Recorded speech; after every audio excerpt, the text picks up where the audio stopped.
reminder about the biology colloquium today after class in room 103 downstairs. Alice Wynn will be talking, and Malvika Dua will be talking about their summer research projects. One is related to cancer, and the other is related to Alzheimer's disease, neuroinflammation. So after class, come on downstairs and support your classmates. See what they did for their summer research.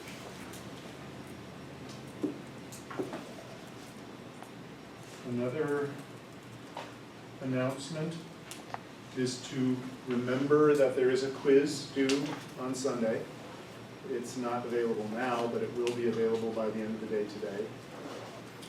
It will cover the material that we've covered in class this week and the coloring book assignments that we were assigned for this week. Same deal as before. Put your notes and your electronics away, pick up the quiz, sit down and take it, and then turn it in. It should take you half an hour. Okay, so today, here's what we're going to do today. We're going to learn more about surfactant and its role in respiratory physiology, especially in the airway. We're going to learn about pleura, the anatomy and physiology of the pleura. We're going to learn about the anatomy and physiology of the muscles of respiration. And we'll start to talk about pressures, air pressures in the lungs, volumes and capacities. This is anatomy because it's the names of things. And hopefully there'll be time to talk about dead space. Yeah, we'll see what that means.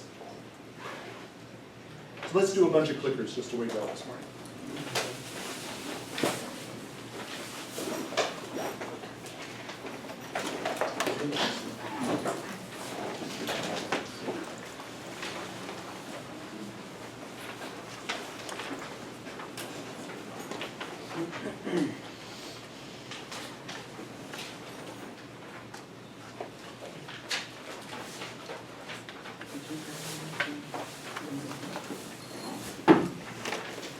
Which of the following are part of the conducting airway as opposed to the respiratory airway? And I'm seeing a lot of hands there, which means that's good because the correct answer is B, C, and D. That's hands, I mean that's covering up A. Bronchi are a part of the conducting airway. Which of the following are true about the conducting airway?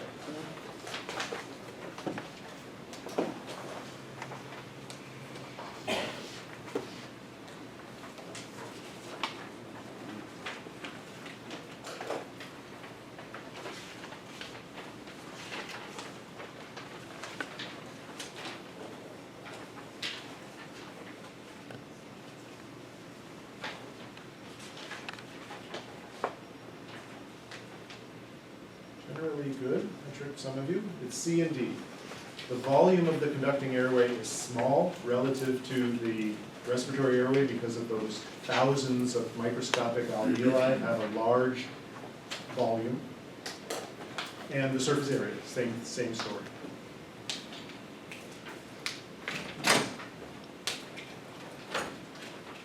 Okay, some more. What transport mechanisms move molecular oxygen from airway, respiratory airway, where a gas exchange happens, to capillaries?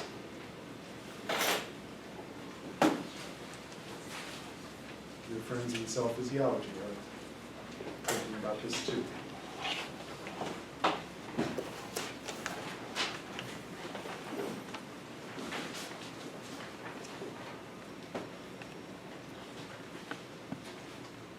Seeing many correct answers. It's only simple diffusion, that we don't have transporters for oxygen.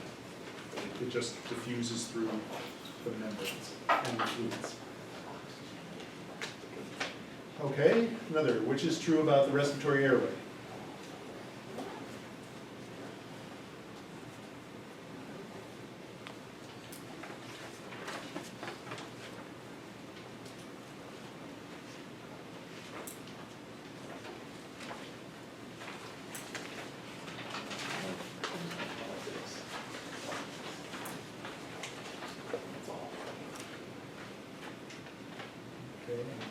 talking most.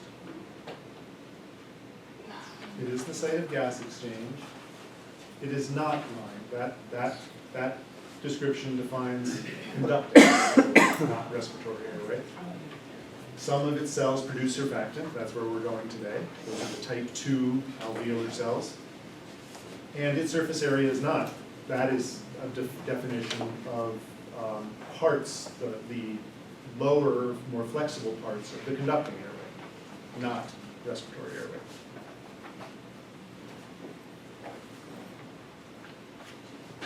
There's no smooth muscle surrounding alveoli, which is most of the respiratory airway.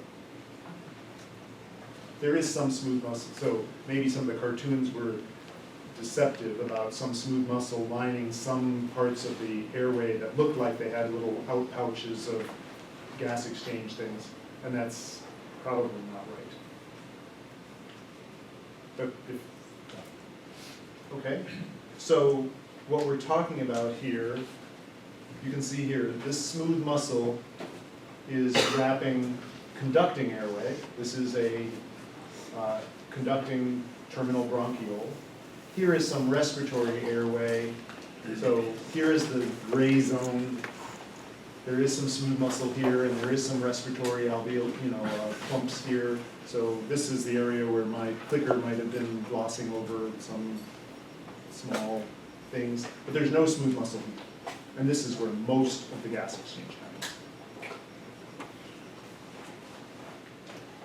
Here is the cartoon that we ended with on Tuesday, a respiratory bronchiole terminating in a cluster of alveoli. This is now cut in cross-section. So here's an alveolus, here's an alveolus, here's an alveolus, here's an alveolus. It's taking this and slicing it, so we can see the inside.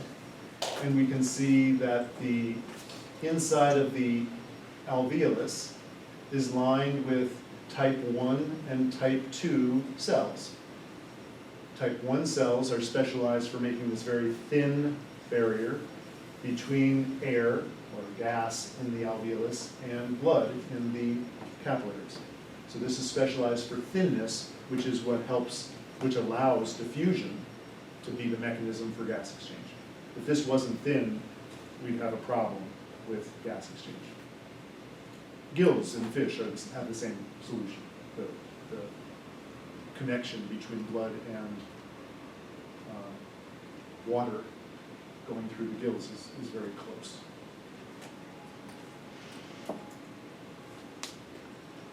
Okay, so now we're going to talk about type 2 cells. Their job is to secrete surfactant. Now we have to talk about the chemistry a little bit and physiology of surfactant. Okay, so here's a cartoon, I handed it out to you, that illustrates an alveolus. So here's air inside the alveolus. Out here, not shown, would be capillaries. Capillary, you can even decorate your slide by drawing a few circles here, around here, to illustrate, and put a red blood cell in there to illustrate that it is in close contact with capillaries. And here's a type 1 cell, a thin cell. Here's another type 1 cell. Let's not worry about macrophages because we're not in immunology. That's part of biology, but we're not going to talk about macrophages. And some people call them macrophage. Sounds a little stilted, but good. And here's a type 2 cell.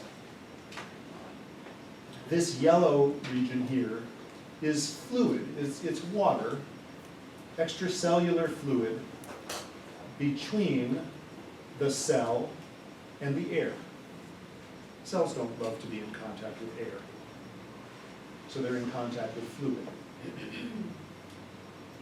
But the fluid is lined with a monolayer of lipid. So you learned in Cell-Phys about lipid bilayers being very important. So this is not to scale because this membrane right here is a membrane, that's a bilayer. So that bilayer should be twice as thick as this layer of monolayer molecules, right? So there's a scaling idiosyncrasy in this picture. This is lipid, And bilayers of similar lipid are forming this bilayer and this bilayer. But the point is, it's accentuating the fact that the surface of the air-water interface is lined with a monolayer of surfactant, which is lipid and other things. So the type 2 cells are specialized. They have a secretory pathway, and your friends in cell physiology are learning all about that too. It has a secretory pathway for the exocytosing of a material. Let's not worry about myelin. Let's not worry about the lamellar body, lamellar body. It's exocytosing material that forms a monolayer at the air-water interface. Now, why doesn't you learn in cell physiology that lipids want to form a bilayer? And that's true when they're in contact with water on both sides. But air is pretty nonpolar. And so the nonpolar tails of the lipid it's a favorable interaction for the nonpolar tails of this lipid to be in contact with air, and the polar head groups to be in contact with this water layer. It should be clear to you why that's energetically favorable, using, again, the things that your friends in cell physiology are wrestling with.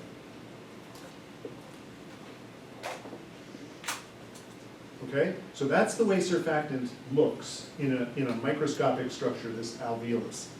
Now the question is why? And the answer has to do with physics. So here's some physics. There is a law. It's called Laplace's law. You can't break physical laws. So there is a law, and Laplace worked this out related to soap bubbles, which are air, that's an air-water interface. He also worked it out with bubbles of air in a solution. Soap bubbles underwater. That's a better solution. That's a better idea, because what we have is an air, soap, water set of interfaces when you have a soap bubble underwater. And I don't know how he worked it out. I don't think it was experimentally. I think it was theoretical physics. But the law is that the pressure inside the bubble is proportional to the surface tension of the bubble, and it's inversely proportional to the radius of the bubble. This is Laplace's law right there. And it's a law, which means we have to pay attention to it, even in biology. So now let's get to biology. Here is a bubble. It's an alveolus. It's it's filled with air, and it has a surface. So it's like a bubble. And it's roughly spherical, so we can approximate it with Laplace's law.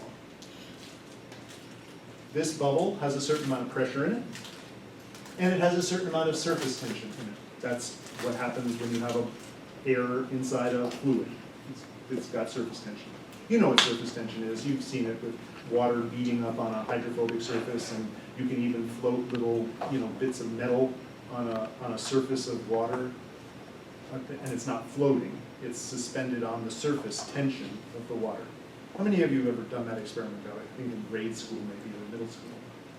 Yeah. I mean, you've seen things that you know are heavier than water suspended at the surface of water because of surface tension. There are bugs that use this, and bugs are heavier than water. They've got exoskeleton, but they use fine structures on their 6 legs to suspend them. Water striders are the bugs that I'm thinking about. Water striders that suspend themselves on the surface of water. They're more dense than water.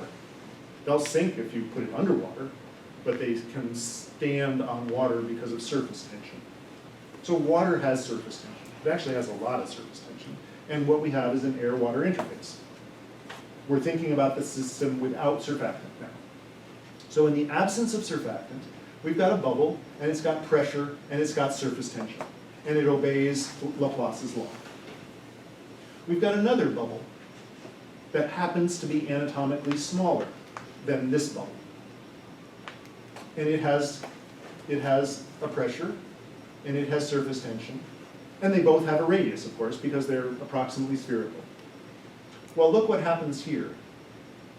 This radius is smaller than this radius. And if both of them have the same surface tension, because we're just talking about water and air, then the numerator is the same in both cases, 2t, 2 times the surface tension. But the radius of this one is less than the radius of this one. So this number in the denominator is smaller than this number in the denominator. And so by Laplace's law, this bubble has a greater pressure than this bubble. And if those two bubbles are connected to each other, air flows from one pressure to another, from high pressure to low pressure, air will flow from the smaller bubble to the bigger bubble, and this bubble will collapse. And basically, this is what happens in the lungs if there is no surfactant. All of the slightly smaller bubbles, all of the slightly smaller alveoli, and they're slightly smaller because of anatomical variation, the slightly smaller alveoli dump their contents into the bigger alveolus. And so now instead of having millions of approximately equal-sized alveoli, we have one big alveolus. And it shouldn't take much to think, okay, that one big one has a lower surface area than thousands of smaller ones. And surface area is what we need for the diffusion of gases. Again, we need thin and we need a big surface area. So this situation is we are going to get into a problem because of the collapse of thousands of the slightly smaller alveoli. They get slightly smaller. I mean, they started out slightly smaller, so they had a slightly higher pressure. And then as the air flows out of them, they get even smaller, which means the pressure is even higher. And they dump all their air into the big ones that they're connected to. Remember that they are all connected to each other in a structure something like that, in cross-section. So the biggest one, let's just say, this is the biggest, let's just pretend this is the biggest one right here. All these little ones that are connected to it will dump their contents into that one big one.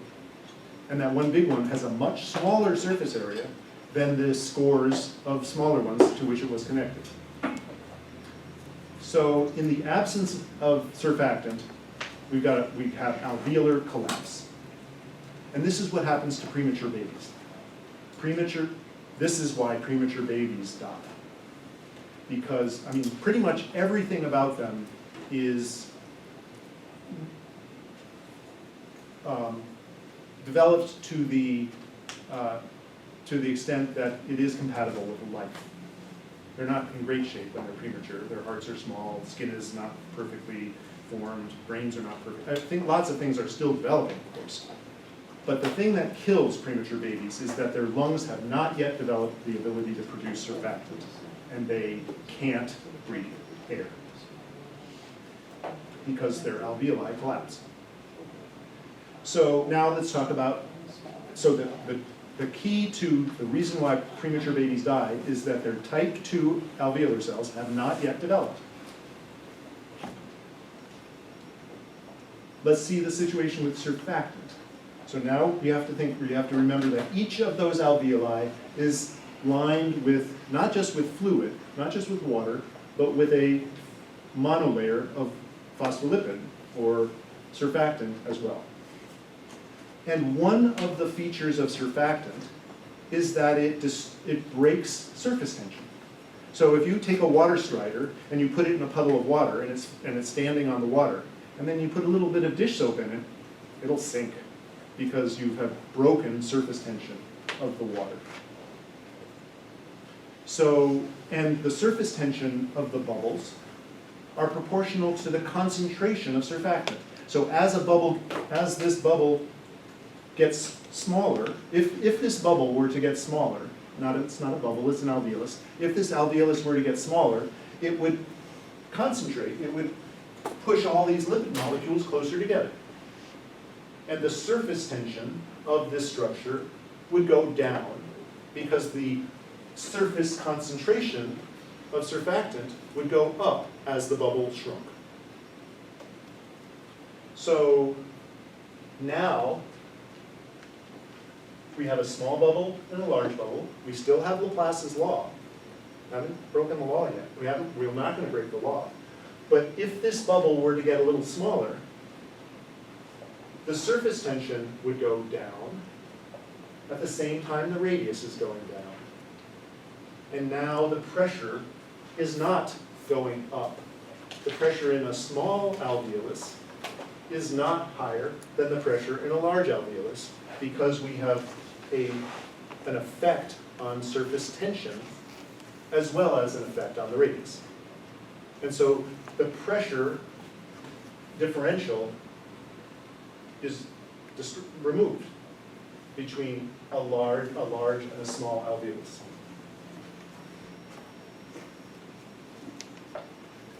Doesn't seem very intuitive. And in the past, I have made a model of this with a glass tube connected to two glass tubes connected to two balloons and demonstrated this effect. But as I was setting it up yesterday, it broke. It's glass. It was a glass thing, and it broke. It just shattered. So I've ordered new parts, and I hope to be able to give you a demo of it, but I can't give it a demo at the exactly appropriate time, which would be right now. But hopefully on Tuesday, I will be able to demo this principle when I have a new piece of glass. You can imagine this Y connection, and with a stopcock in there that allows me to turn it on and turn it off is what I need, and that's what chemistry doesn't have, and that's what I had to order. Question, so now it's pretty theoretical, but you understand the principles. The only thing about my demo was to make it look intuitive, or to make you believe it. But this is the concept that I'm asking you to believe, even in the absence of a demo. Yes? So on the slide it says surfactant lowers surface tension, but on the image that has surfactant, it says that the surface tension, well, if we go back to that one. The image that now has, it says with surfactant, TA is bigger. So I'm just confused as to. Right, the surface tension. So this, so surfactant lowers surface tension as a function of concentration, of its concentration. And as this gets smaller, the concentration of it gets higher. So this has higher surfactant, lower surface tension. Okay.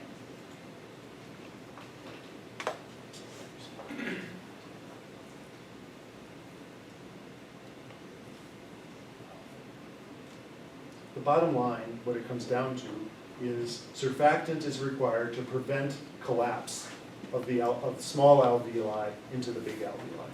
That's what it's for. And the reason for it is Laplace's law. And the biochemical reason for it is that surfactant breaks surface tension, decreases surface tension as a function of the decreased radius. Really, over here, the only thing that's changing is the radius. So this pressure is going up as it's getting smaller. As the radius goes down, the pressure goes up. As pressure goes up, more and more flows from the small to the big. Over here, that's not true because tension and radius are both going down, so the ratio stays pretty much the same, and we don't get collapse. Questions? More questions about this? Okay, so let's talk about pleura.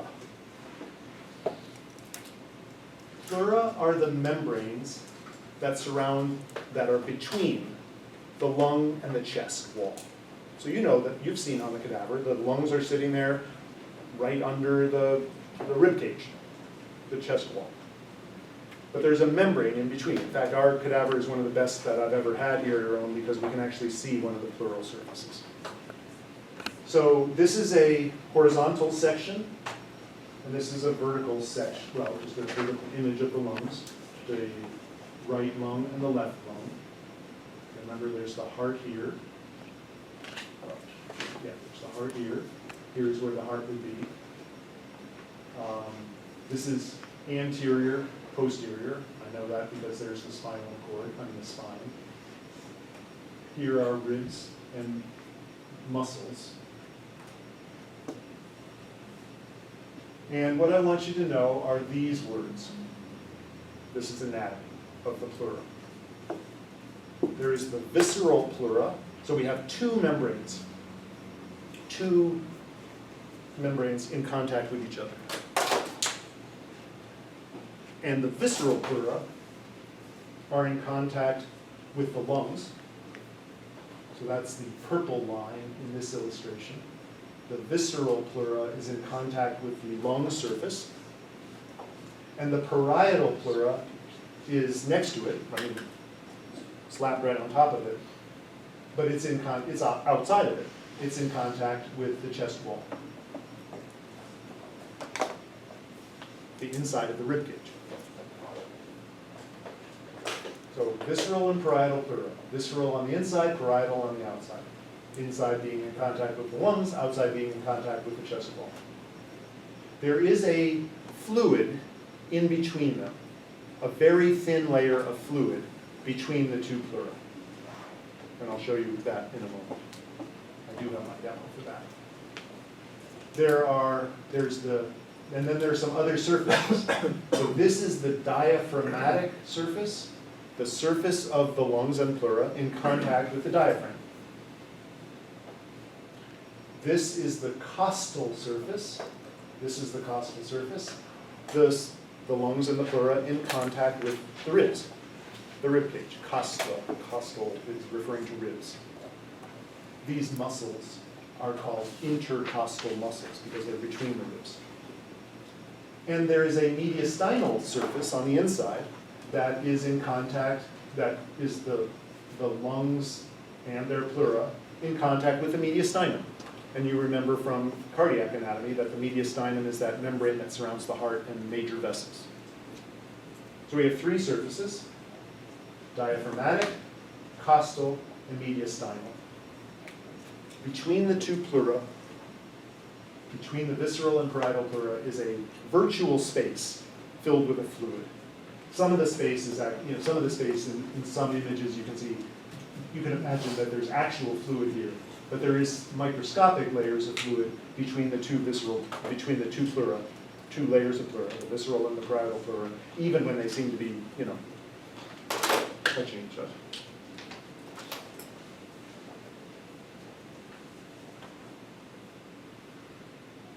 So let me demo what the pleura are for.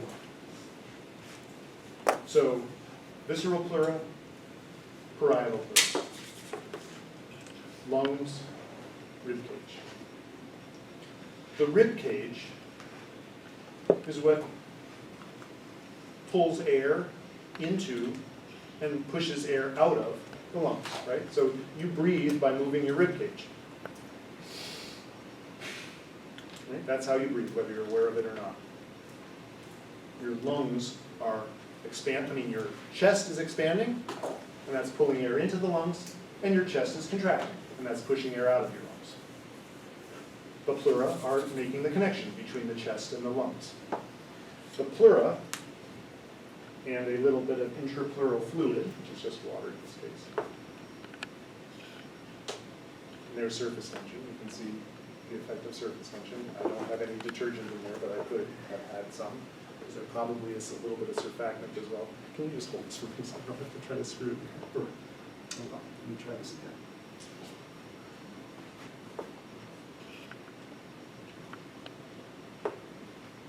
Okay, so I've got a visceral pleura, intrapleural fluid, parietal pleura.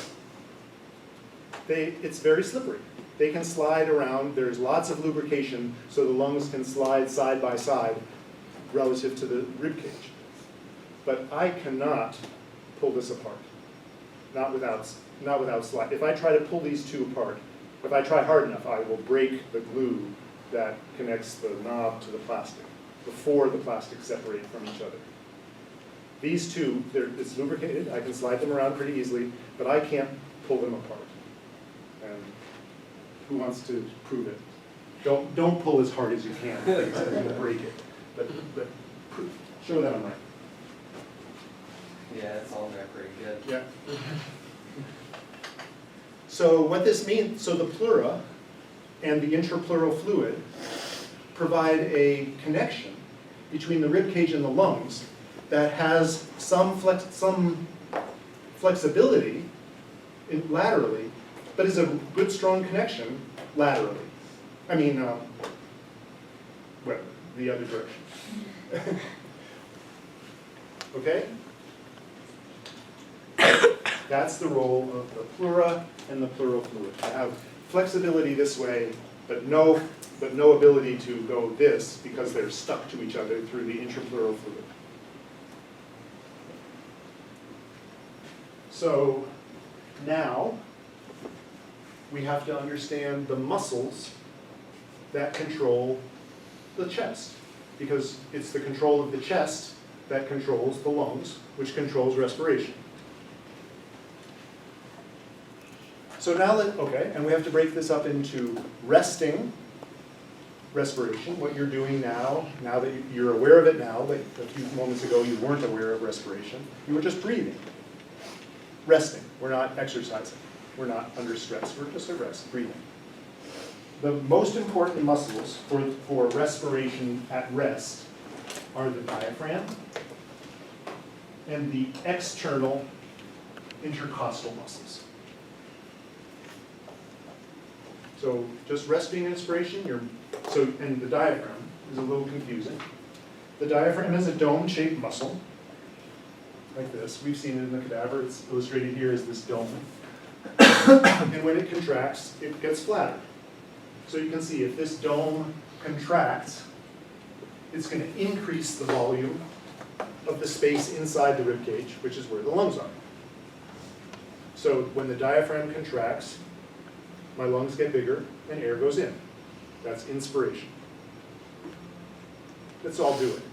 This is now, we'll pretend we're at rest, but take a deep breath. Just breathe in. Okay? You're using your diaphragm and your intercostal muscles. Your diaphragm is going down like this to pull air in, and your intercostal muscles are lifting your rib cage out a little bit to make the chest volume bigger, which makes your lungs volume bigger, which brings the air in. Remembering, so you could say, well, wait a second, making the lung volumes bigger makes them suck the air in. And that's right. Your lungs are sucking air in during inspiration.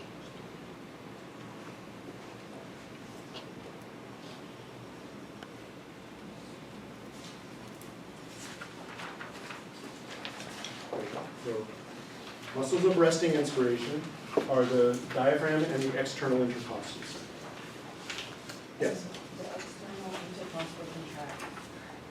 Do they interact with each other? No, No, does it contract? Yeah, when the external intercostals shorten by contraction, there's an action, this one shortens and this one shortens and this one shortens and this one shortens, and the action of that is not to move the ribs closer together, because that's prevented by the skeleton, but it has the effect of pulling the rib cage out a little bit.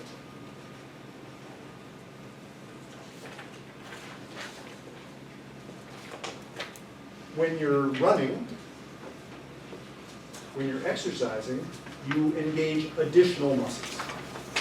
You engage, so you have the diaphragm and the external intercostals, just like you did before, but you engage the sternocleidomastoid, this muscle right here, to sort of lift your clavicle and your sternum, sternocleido. It lifts the clavicle and the sternum up a little bit, and that helps to increase the volume of the lungs, which increases the sucking of air into the lungs, the sternocleidomastoid, and muscles also in the neck called the scalene muscles. Those raise up the rib cage and assist the external intercostals and the diaphragm in increasing the volume inside the rib cage. Again, increasing the volume inside the rib cage, sucking air in. Assuming your mouth is open, or your nose. Okay, those are the muscles of inspiration, resting and exertional, active. The muscles of resting expiration are nothing. There are no muscles of resting expiration. When you exhale, so let's take a deep breath, and then just breathe out. Don't force it out, just breathe out. That's happening because the rib cage is going back to its original size, the diaphragm is going back to its original shape, and so exhale is a passive process at rest. You're not forcing air out. I mean, your chest is forcing air out, but you don't need muscles to do it. It's just the rib cage rebounding. And it's the diaphragm going back to its relaxed state.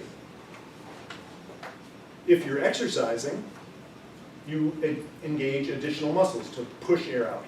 And those are the abdominal, the rectus abdominis, the abdominal obliques, and the internal intercostal muscles are what's used to force air out. So I can breathe air in. I'm doing, this is now an exertional inspiration because I'm using my scalenes and my sternocleidomastoid. I wish I could talk, but I can't, so I have to. So now I'm going to breathe in, and now I'm going to force the air out using my abdominal muscles and my internal intercostal muscles. I don't want to snort off. I'm pushing the air out using abdominal muscles mostly. I'm aware of it. Okay, so we do have muscles for exertional expiration. But we don't have muscles for resting expiration because we can just relax the muscles and the rib cage collapses, goes back to its original shape. And this is the slide to remind me that as you increase the volume of the chest, you are decreasing the pressure inside the chest. You're creating a partial vacuum inside the chest. And that's what sucks air in, that partial vacuum.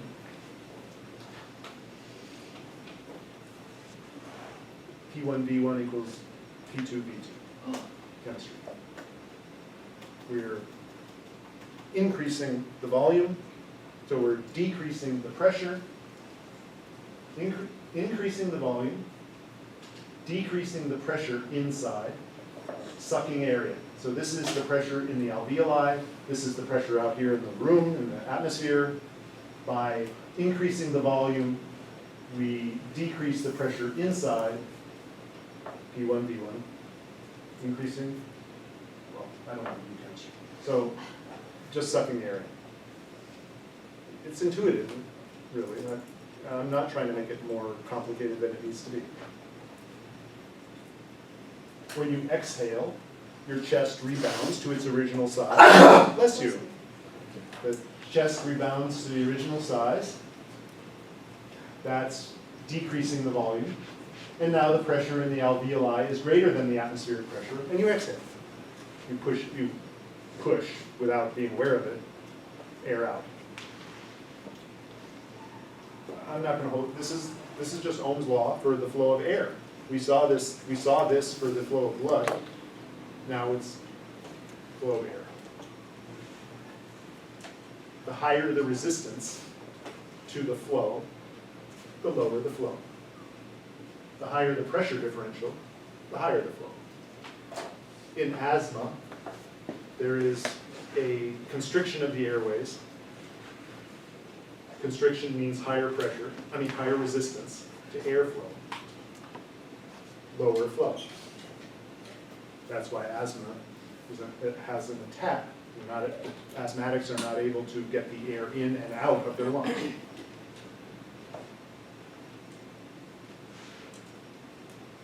So let's go through this one, then I think we have some clickers. I'm not sure, we'll see.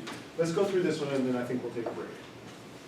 So this is a cycle of inspiration and expiration. It's a cycle. When you're breathing in, you breathe out. You breathe in, you breathe out. It's like a heartbeat. It happens over and over again. So I can start anywhere I want. So where am I going to start? Well, I'll start up here in the upper left-hand corner. This is they don't call this the Wigger's diagram, but this is sort of like the Wigger's diagram for respiration. It's looking at pressures and volumes during the respiratory cycle. And it's looking at different pressures. So here is alveolar pressure. In purple, we have alveolar pressure. It goes down during inspiration because we're sucking the air in, and it goes up during expiration because we're pushing air out. So this is inspiration, and this is expiration. Air flowing in because of low pressure in the alveoli, air flowing out because of higher pressure in the alveoli relative to atmospheric pressure. All pressures in this case are relative to atmospheric. The volume goes up during inspiration and goes down during expiration. It's pretty straightforward. There is this thing called intrapleural pressure. The pressure in this virtual space between the lungs and the chest wall. So that's what this is supposed to be illustrating. Here is an airway, here is a chest, here is the lungs inside the chest wall. So chest, this is chest wall, out here, parietal pleura, visceral pleura, chest. Exaggerating by a huge millionfold the space between the parietal pleura and the visceral pleura. Way exaggerated. So that they can talk about the pressure inside this tiny space that's filled with fluid. So let's just talk about at a point where there is no flow, right? If you go, we'll start here. You are not you're not inhaling, you're sort of between breaths, right? You're not inhaling, you're not exhaling. You do this all the time. So you're not inhaling and you're not exhaling. The alveolar pressure is the same as atmospheric pressure. Right there. The intrapleural pressure is negative. Why? There's negative pressure here relative to atmospheric. It's not in contact with the atmosphere unless you have an injury. There's negative pressure here because the lungs have a sort of a tendency to collapse. That's what this is supposed to illustrate. This spring is illustrating the lungs' natural tendency to recoil. It's just the biology of the lung tissue. It tends to have it collapse relative to its connection to the visceral pleura and the parietal pleura. So if this pulls inward, then there's a partial vacuum here. And so we have a negative intrapleural pressure just because of the structures that we're talking about. But the most important thing is that the alveolar pressure is 0. We're not inhaling, we're not exhaling.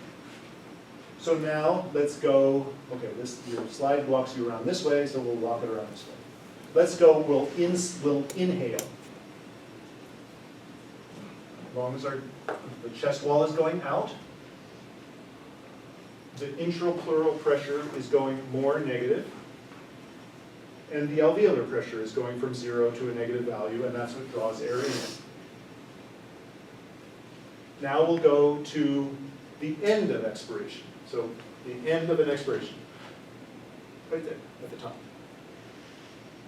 We've pulled the lungs, we've pulled the chest wall out. We still have elastic recoil. We've got an even more negative intrapleural pressure, but we have a 0 alveolar pressure because air is not moving.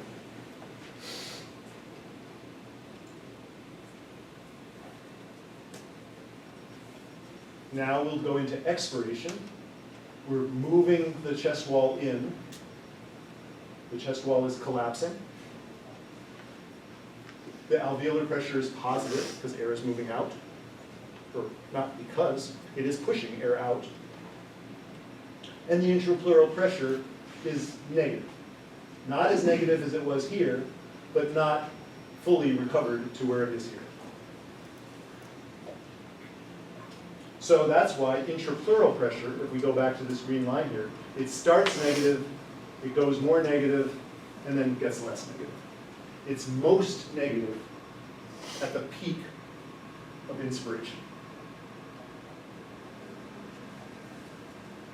And intrapleural, alveolar pressure is oscillating between negative, back to zero, positive, back to zero, for each cycle of inspiration and expiration. So thinking about this slide, which I printed out large so that you could annotate it or see some of the things because it gets too small, is the way, you can approach this slide sort of the way you approach the Wiggers diagram, but it's simpler than Wiggers, really. It's more intuitive. The only thing that's not intuitive is the idea that this pressure is negative, it gets more negative during inspiration, and then it gets less negative during expiration. But it's always negative. And then many lung physiologists will say, well, what's really important is transpulmonary pressure. And transpulmonary pressure is nothing more than alveolar pressure minus intrapleural pressure. And I don't care. It's one of those things. If you go to medical school, the people who teach you, pulmonary anatomy and physiology will talk about transpulmonary, or sometimes they'll call it transmural pressure. Mural being the word for wall, like a mural painting. Mural just means wall in Latin. Transmural pressure is the pressure from lungs to the wall, and it's just this. Okay, I'm not going to hold you responsible for that, but in your future, you might have, I don't want you to go to your medical school doctors and say, well, I took anatomy and physiology, and my professor didn't say anything about transmural pressure, because that would now be untrue. I've said something about transmural pressure. But the thing that really, for me, the thing to think about is alveolar pressure, because that's what defines whether air is moving in or air is moving out. And to know that intrapleural pressure gets most negative during the peak of it, gets more negative during inspiration, it is at maximum negative at the peak of inspiration, and then gets less negative back to its starting point during expiration. And from that, you can figure out this. Okay, so this is the bottom line. Alveolar pressure oscillates, goes negative, then goes positive. Negative during inspiration, positive during expiration. Intrapleural pressure is always negative, but it gets more negative during inspiration. And let's not worry about transpulmonary pressure.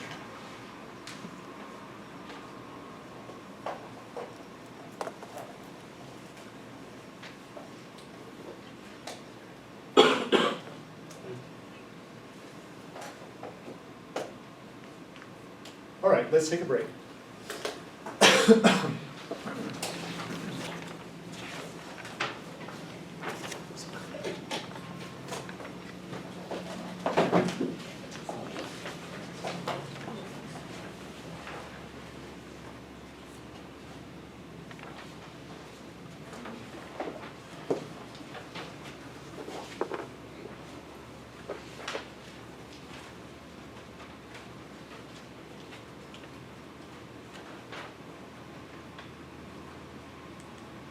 Good, I'm seeing a lot of fully correct answers. They're all true statements.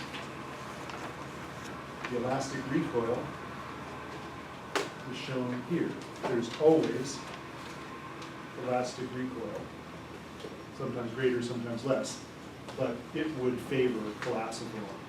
And this is people who have a lung injury, get a knife wound in the chest or a car crash that, if something pierces between the two pleura and introduces air, not an airway, but an abnormal pathway, and air can get in there, then this will not ever maintain negative pressure because it's in contact with the air, and the lungs will collapse. And that, in the emergency room, people probably right now are dealing with a collapsed lung because of an injury to the chest wall.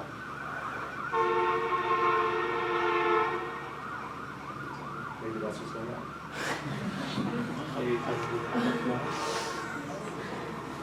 Okay, so the elastic recoil always favors collapse. And it's only prevented by this negative pressure in the intrapleural space, which is maintained because of the connection between the pleura and the root. Okay, let's do the next one. Which of the following are true?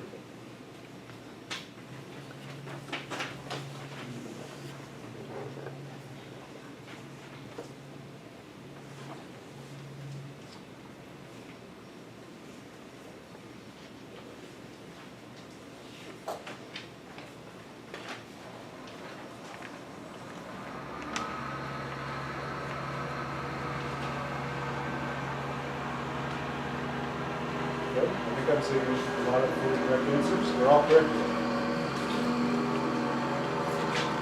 A and B are easy. We've talked about that a lot. The resistance to flow is controlled by the conducting airway.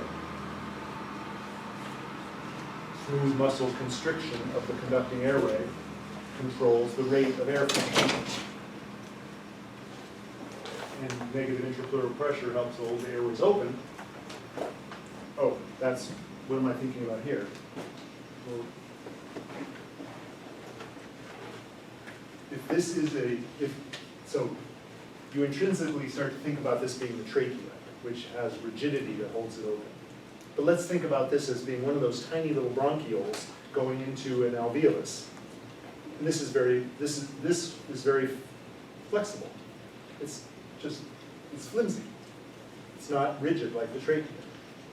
And so this negative intrapleural pressure can help keep this from collapsing, just the way this negative intrapleural pressure keeps this from collapsing.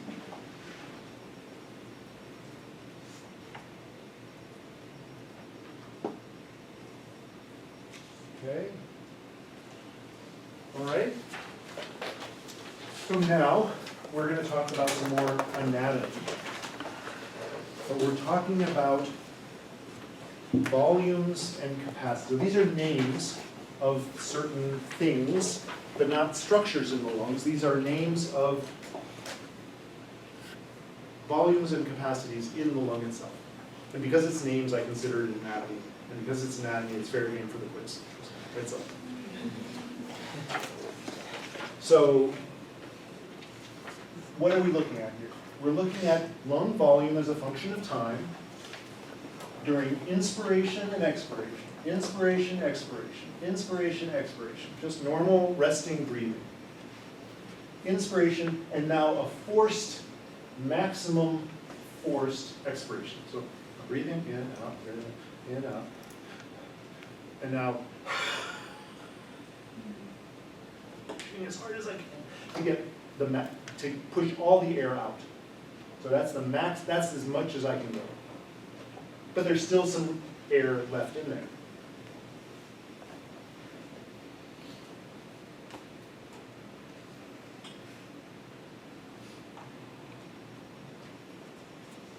Now, normal breathing, and now a maximal inspiration. Normal breathing. Now, inhaling as big as I can. That's goes to the peak. And so, and over here, normal breathing, inhaling to the max, exhaling to the max. Okay, that's this big wave here. And normal breathing. These things have names. And we'll use and the names are important because it allows us to talk about, it allows us to use the language of pulmonary physiology. So you're responsible for knowing the names that are coming up.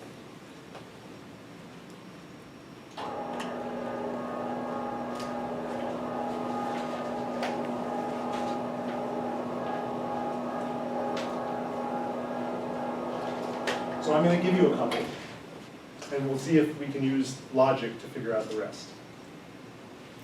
And I'll teach you some of the rules. Normal breathing, just breathing, is called tidal volume. Tidal, just like the tides on the ocean. Comes in, goes out. Comes in, goes out. Tides in the ocean do that twice a day, at least on the Atlantic Ocean, they do it twice a day. You do it once every few seconds. Tidal volume. If you are exercising, your tidal volume will get bigger because you're still breathing in and out, but you're breathing out with a larger volume. So the tidal volume is illustrated here as being at rest. It's relatively small. But if you were to exercise, your tidal volume would increase. You wouldn't go, unless you're exercising maximally, you wouldn't go to this.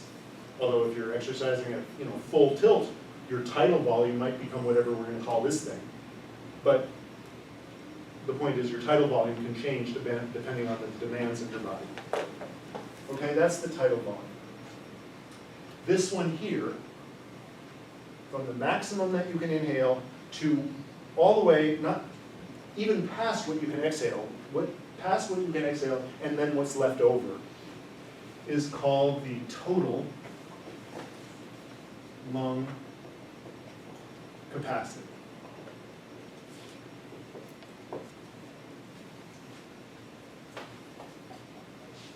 That makes sense? And now I have to illustrate a word. Capacities in the rest of these boxes are always made up of one or more volumes. So this volume is just a volume. I'll give you a hint.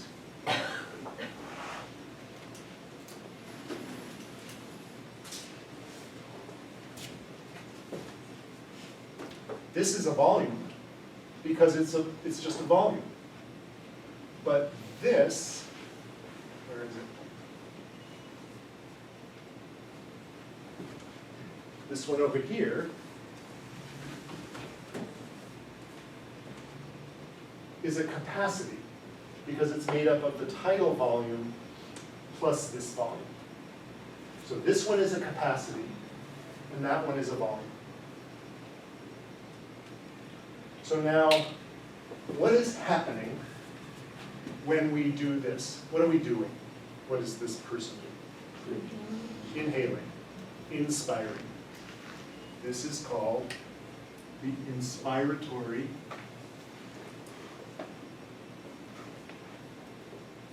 reserve volume. I hope I'm getting these right. I haven't restudied these. If I go to the next slide, I'll give it away. So let's just hope I'm right. Do this in pencil in case we have to do a correction. Inspiratory reserve volume.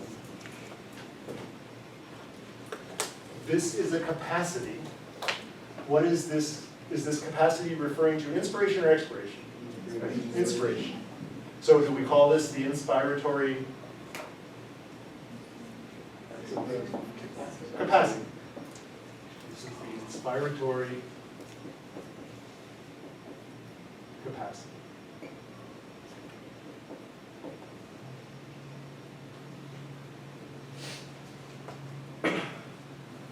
Is this a volume or a capacity? It's a volume. And it's called the reserve volume. No.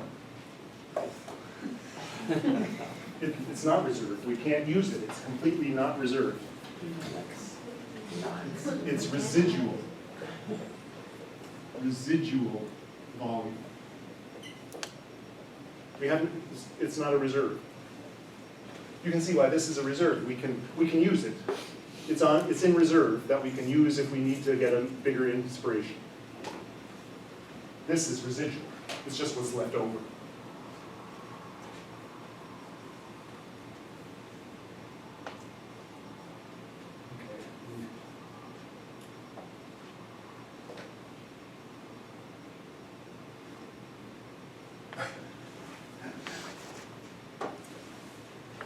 Is this a capacity or a volume?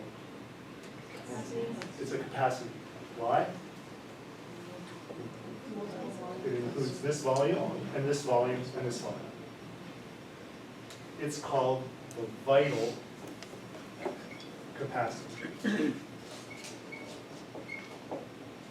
Vital. It's what you need to live.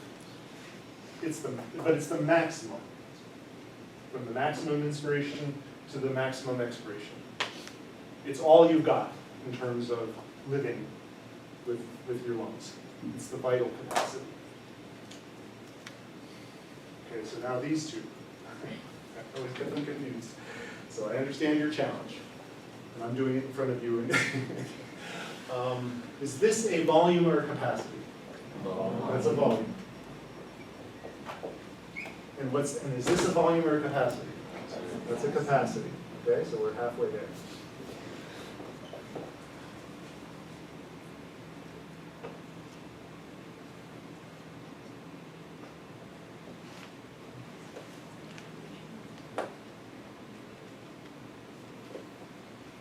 Oh, here we go. This, what are we doing here? Exhaling. So is this a inspiratory or an expiratory volume? Okay. Expiratory reserve volume.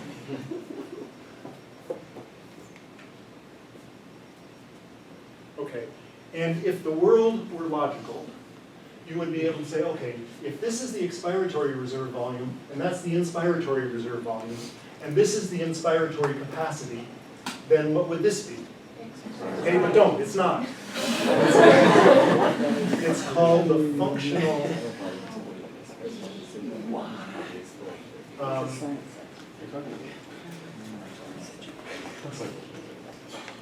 there's an R. Okay, we're gonna look at it. Residual capacity. Functional residual capacity. So we'll go back to looking at it like you're looking at it. Functional residual. So at least it has the same name as this, but it's not the expiratory residual capacity. It's the functional residual capacity. That's what makes it illogical. Okay? It's the curveball that those pulmonary anatomists and physiologists are throwing to people like you. Now let's make sure I got them all right, because like I said, it's been a year since I've taught this stuff, and I don't live in this world. So let's just see.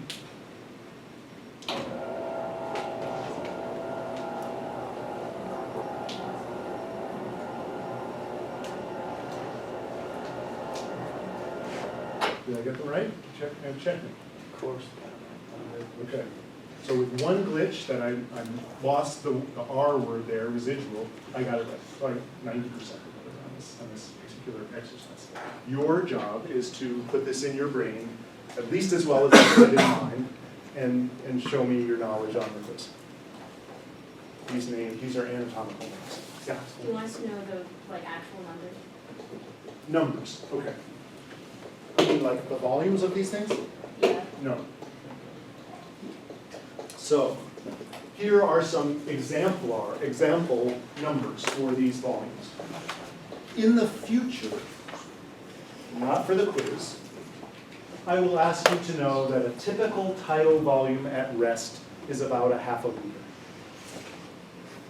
When you just the breathing you're not even aware of is 1/2 liter of air moving in and 1/2 liter of air moving out.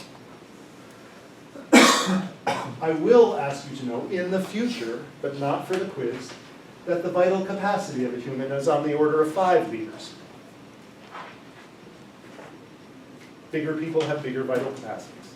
Smaller people have smaller vital capacity. There's a range. You can imagine that, RJ's vital capacity and the smallest person in the room's vital capacity are not the same. But they are, they range between 4 and 5.5 liters. In the future, I'll want you to know that number. I will, in the future, ask you to know the total lung capacity of about 6 liters. Bigger in bigger people, smaller in smaller people. This table is available to you both in your book and in your handout. Again, not required for the quiz, but it will come in handy and might even be a necessary component to solving a problem on a problem set or an exam.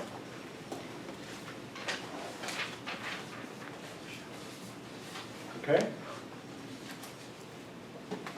So when you're just breathing here, your tidal volume is 500 mils.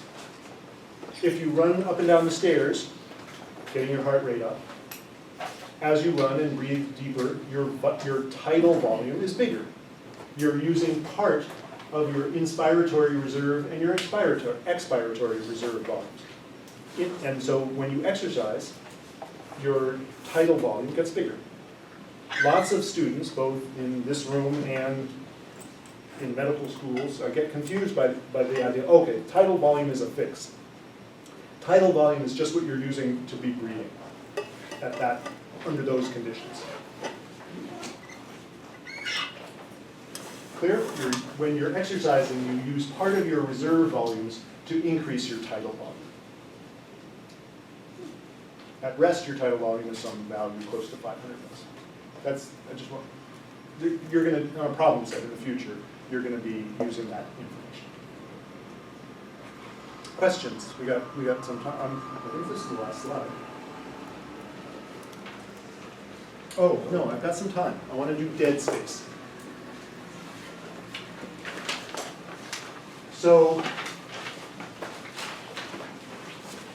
cartoon. Alveolus, conducting airway. So, trachea, bronchi, conducting airway.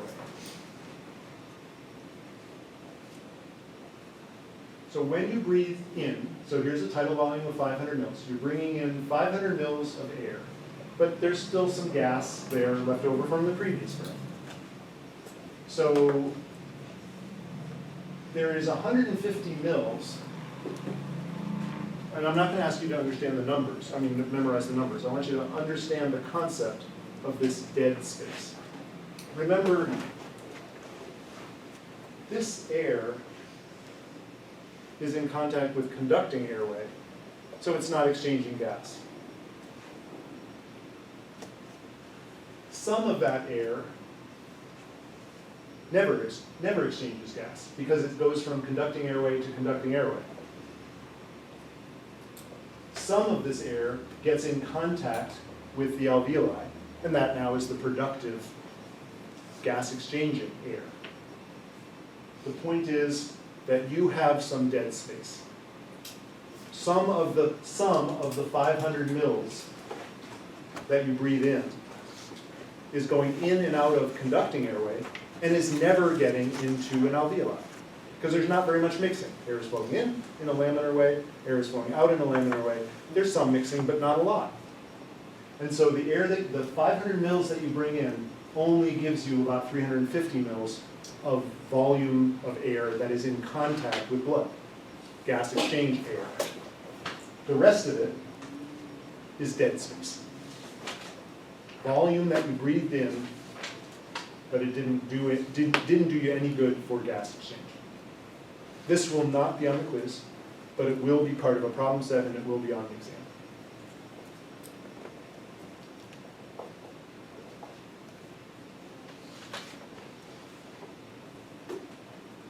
So, I think on a problem set coming up, you'll have an example of someone breathing through a snorkel. Does everybody know what a snorkel is? Snorkel is a tube so if you're swimming and you're trying to look at the water, there's a tube that you put in your mouth and it goes up to the air and allows you to breathe while your face is in water. You've seen images. It's called a snorkel. So it's a tube that goes from your mouth up to the air and allows you to breathe. You can't go very deep in the water, but you can go a foot deep in the water because the top of the tube is still above water. Above the surface of the water. What does that do to dead space? It increases it. Because you're moving air through your anatomic dead spaces and through the snorkel, which is obviously dead space. Okay, so that's the idea here. And you'll be working on a problem set for next weekend, not this weekend, next weekend, for that will introduce. have you work with a snorkeling problem. Questions? Now let's make sure I have. This is the last slide, yeah. Questions? Yes.